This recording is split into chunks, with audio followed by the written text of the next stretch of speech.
Good afternoon, my most excellent homies. Today, I'll be tackling one of Jurassic Park's most controversial predators, the Tyrannosaurus killer, El Spinosaurio. But you guys already knew that because, thumbnail. I've taken a crack at painting the Spinosaurus a few times in the past, and each time it's been pleasant to paint, because it's been a different paint job every time. Unlike this guy, but no worries, I'm done with Buck Rexes.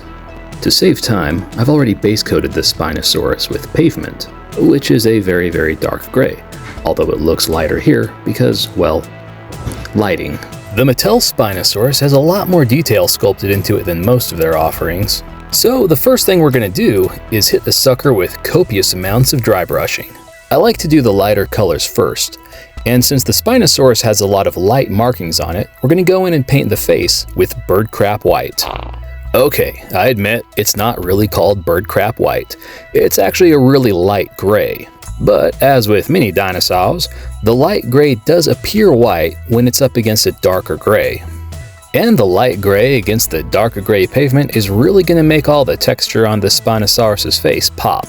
Pop as in make it more visible, not as in a gooey pimple oozing pus all over the place. That'd be gross. Using the same bird crap white, light gray, I'm going to mark out the lateral stripe along the Spinosaurus' side. Unlike Blue the Velociraptor, the Spinosaurus' lateral stripe is going to be a lot more muted and less clearly defined. But it's early yet, so bear with me. Now that we have that stripe blocked in, I'm going to go ahead and hit the Spinosaurus with a crap ton of dry brushing using dark gray. And while dark gray is dark gray, it appears a much lighter gray when it's up against a dark gray that is as dark as pavement is. And on that note, there is a lot of gray on the Jurassic Park 3 Spinosaurus. And I'm going to try to take care of as much of that gray as possible before we get into the colors. And like many of the animals from Jurassic Park 3, once we get past all of the gray, there's quite a bit of color. But until that time, I leave you with this monotone montage of dry brushing.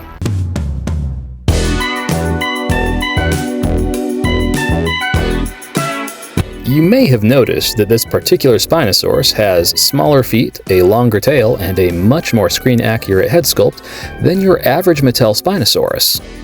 And well, that's because they were replaced with the Marco Makes replacement parts, which take the Spinosaurus up to the next level. If you'd like to get those Spinosaurus parts, they are available on Suratech's Etsy shop. And if you'd like to see how to install them, I recommend watching Marco's videos on how to do that. Before I add all kinds of flamboyant colors and patterns to the Spinosaurus sail, I kinda want a blank slate to do that on, so I'm going to airbrush the Spinosaurus sail with that same light gray that we used for the face earlier. Now, since the airbrush is loaded with that same light gray that we used for that stripe, we'll just go ahead and use it to go over that stripe, and that'll help it to be a lot more muted and faded into the rest of the grays on this animal, which eventually will have the effect of making it look like the Spinosaurus from Jurassic Park 3, which is kind of what we're going for. Alright, we are looking Spinosaurus-y already. Might as well airbrush the face a little bit. I don't feel like the dry brushing really marked out those light spots as much as I wanted it to. Okay, that's better. Now it's time for the toothpick. And using the toothpick, we're just going to go out and mark out some individual scales on and around that stripe. And probably the head and face too. And again, that'll just help to tie it into all the rest of that gray. We'll also mark out where that lateral stripe is going to turn into a series of stripes on the front of the thigh. Very, very muted ones, but they're there. To tie in the light gray on the sail, I abandoned the toothpick and used a fine-tipped paintbrush, and significantly watered down that light gray, almost to the point of transparency. Using that fine-tipped paintbrush, I'm just going to drag some very fine stripes from the sail down into that lateral stripe, and that'll just have the effect of tying everything together a little bit more. If at any point any of those stripes on either the back or the leg start to look a lot bolder than you think that they should, don't worry. It's all part of the process, and this is just one of many layers of paint that's going to go over it. Or maybe I totally screw up. Either way, it should be entertaining. An upside to having the paint watered down as much as it is is that it's going to look a lot more muted once it dries than it does right now while it's still wet. And also, it's easier to wipe off with your finger while it is wet. Okay, time to start adding a little bit of color. The Jurassic Park 3 Spinosaurus is a bit of a ginger, so we're going to start by lightly dry brushing some bright red onto its head. It doesn't look very bright for being bright red, but that's just because we're lightly dry brushing at this point. Every time we go over it, it'll look a little bit more and more red. It's just going to take a lot of passes. But eventually, someday, it will start to look like a Jurassic Park 3 Spinosaurus. Dry brushing does take some patience, but man, it sure does help to make that detail stick out. And this replacement Spinosaurus head has a lot of detail. More Spinosaurus-y every day. Now, because we have finally made it to the part where we add all of the colorful colors to the Jurassic Park 3 Spinosaurus, we're going to add some red onto the top part of the sail. Now, if I was Mattel and I was painting a Spinosaurus, I'd probably stop here. But fear not, because I am not Mattel, and we're going to do a lot more to this sail. And it's going to suck. For me. So if you enjoy watching me suffer while I paint a Spinosaurus sail, stay tuned, we're getting there. But first, we're going to spray a little bit of red onto the Spinosaurus's face to try to define the red parts a little bit more. And because the red does look a little bit brighter out of the airbrush than it does dry brushed. We're also going to spray some along the dorsal part of the tail, that nice long aftermarket tail. And while we're spraying red, we'll just do a little bit on the back of the neck.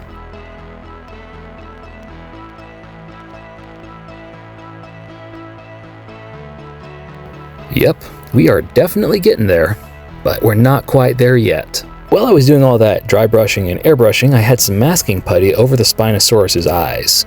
Now it's time to pull that masking putty off and paint around the eyes. After all, we are painting a Spinosaurus, not a raccoon. And because I already have a paintbrush in my hand with some red paint on it, we're going to go through and do a lot more dry brushing on the face. Now I'm going to swap out the paintbrush for a toothpick, or cocktail stick for my homies across the pond, and we're going to use a very, very light blue. And we're going to use that for some patterns close to and behind the eyes on the Spinosaurus that are going to fade into that lateral stripe. There are a few universal truths in the world. Water is wet, the sky is blue, the sun rises in the east and sets in the west, and the dinosaurs in Jurassic Park 3 have very colorful and very complicated patterns. And trying to duplicate some of those patterns is a long, complicated, and painful process, but we're not going to let that stop us. Instead, we will persevere and use many toothpicks until we get it right. And I do like the way that this Spinosaurus is coming together. It is interesting that we went from the Spinosaurus of JP3 with these very intricate and colorful patterns to the ones in Rebirth that seem to be brown with yellow stripes. But never mind about that, this is not a Rebirth Spinosaurus video. So I'm going to carry on and draw some stripes with a toothpick. Stripey stripe stripe. And we are going to do both sides because we don't want a lopsided dinosaur. Okay, let the suffering begin. I don't know what I'd even call these patterns. Chevrons, maybe? At any rate, I am blocking them in with a dark blue-gray. And it is not enough that there are chevrons coming down from the top of the sail, there are also chevrons coming up from the bottom of the sail in an almost interlocking pattern with the ones on the top. As much as I may talk trash about Mattel's paint jobs, I 100% understand why they didn't paint these on their Spinosaurus. And you know what else? It gets worse. This is just the beginning. But for now, let's just focus on these chevrons. Right now they're pretty thin, and we want to make sure that they're actually the proper thickness. So I'll just go in and fill them out until I'm happy with them.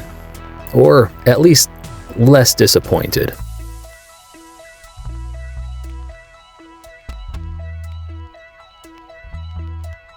And maybe we'll worry a little bit about tying the main sail into the body. And I'll just do that the same way that I have been by dragging stripes down. Once I have those chevrons all blocked in and filled out to the proper thickness, we're going to go in and trace them with pavement. Because the Spinosaurus sail doesn't just have interlocking blue-gray chevrons, It has interlocking blue-gray chevrons that have a darker outline. So we're going to go over each and every one of those chevrons and outline them, both the inside and the outside of the chevron, with pavement. And then we're going to start filling some of them out with spots of a lighter blue. Because the more I look at the patterns on the Spinosaurus' sail, the more complicated they appear to be.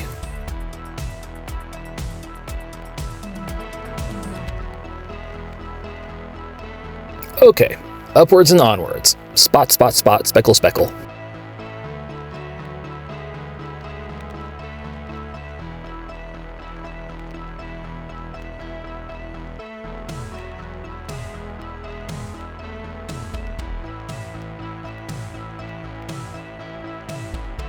So even after doing all of those speckles, in order to make the Spinosaurus look more like an actual animal, I'm going to do some errant speckles outside of those chevrons. And then I'm going to hope that it actually looks good by the time it's done so that I don't have to go in and repaint the entire thing. Alright, all of that pavement that I went in and outlined those chevrons in, now we're going to do it with the airbrush. Lightly, because I still want to be able to see those paint strokes or spots or the markings that I made with the toothpick.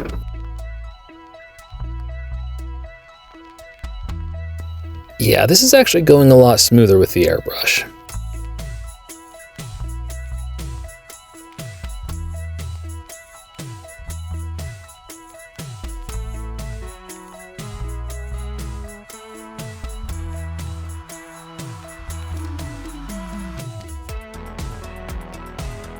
Okay, I'm starting to think that maybe this isn't going to turn out too badly.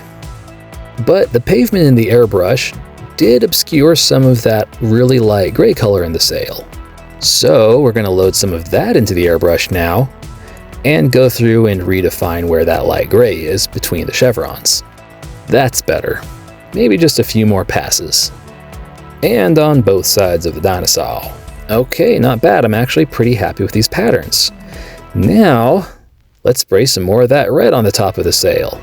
See if we can't fade in the tops of those chevrons a little bit.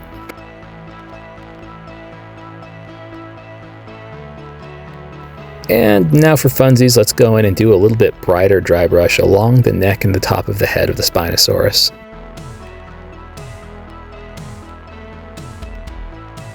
And maybe just a bit more dry brushing along the jawline as well. I may have missed some the first time around since I did it with the mouth closed. And now just a bit of airbrush to fade that in. And while we're at it, let's go ahead and get that lateral stripe and the front of the thigh. Help to obscure that and mute it down a little bit. And we'll just get that sail one more time. Much better. Now that that's done, I'm going to put a little bit darker gray into the airbrush, and I'm just going to use that to obscure the markings on the front of that thigh just a little bit. The Spinosaurus is a really interesting contrast between a lot of muted patterns and a lot of very bold patterns. Oh yeah, and also we're going to paint the teeth. We're painting teeth now. The teeth are a combination of antique parchment and golden sunset, and there are a lot of them. The longer the snout, the more teeth it fits. And they're nice and sharp too.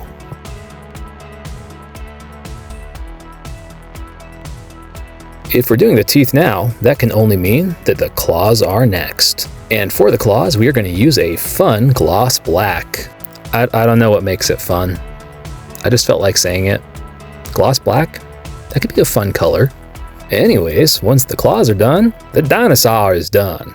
So here is the Jurassic Park 3 Spinosaurus, followed by Jurassic Park 3 Spinosaurus Glamour Shots.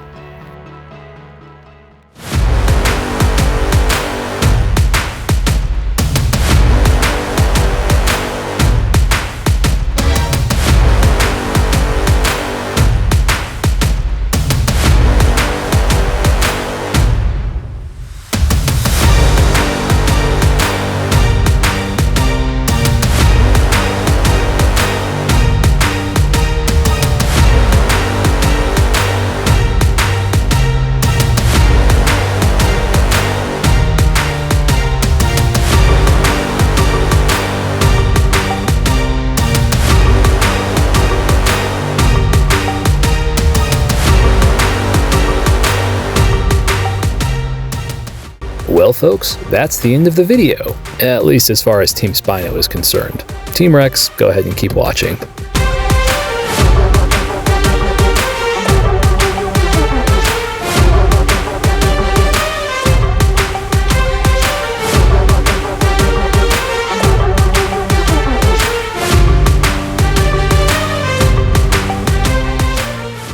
Okay, sorry about the fake out. Video's really over this time. Man, this Team Rex, Team Spino thing is really ridiculous. It's like Twilight all over again.